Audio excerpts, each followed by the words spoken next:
হবেন না, আপনার উম্মত যেন চিন্তিত না হয়।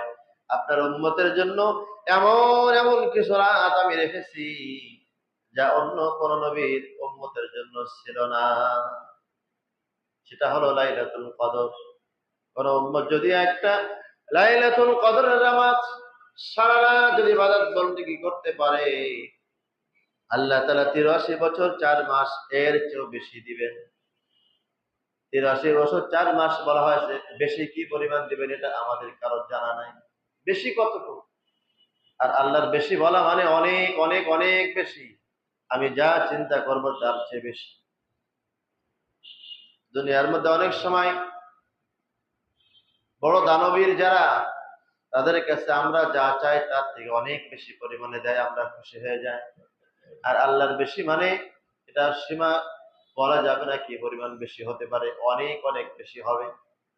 তাই পয়গম্বর বলেন, উম্মত শোনো, যদি তোমরা লাইলাতুল কদর তোমাদের হায়াতের মধ্যে আসে আর একটা রাত যদি তোমরা ইবাদত বন্দেগী করতে পারো, তাহলে কম পক্ষে ৮৩ বছর ৪ মাস এর চেয়ে বেশি ইবাদত বন্দেগী করার সওয়াব পেয়ে যাওয়া। সাহাবাদেরকে আল্লাহ তাআলা পয়গম্বরের মাধ্যমে সান্ত্বনা দিলেন। এই লাইলাতুল কদর কখন হবে? পয়গম্বর আলাইহিস সালাম লাইলাতুল কদর তালাশ করার জন্য রমজানের প্রথম থেকে শুরু করেছেন। প্রথম দশকের মধ্যে পয়গম্বর আলাইহিস সালাম পাননি, দ্বিতীয় দশকের মধ্যে তালাশ হয়েছে।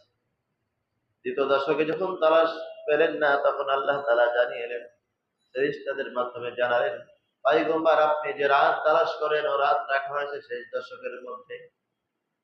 শেষ দশকের মধ্যে রাখা হয়েছে বিজোড় রাত। ইতিহাস লম্বা।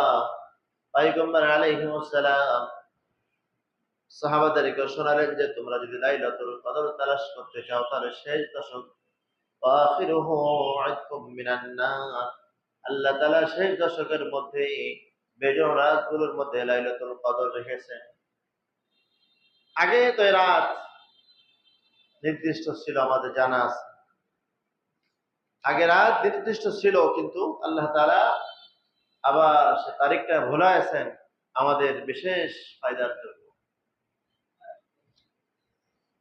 যাই হোক, সূরাতুল কদরে আল্লাহ তাআলা ৭টি বিষয় বিশেষ আলোচনা করেছেন।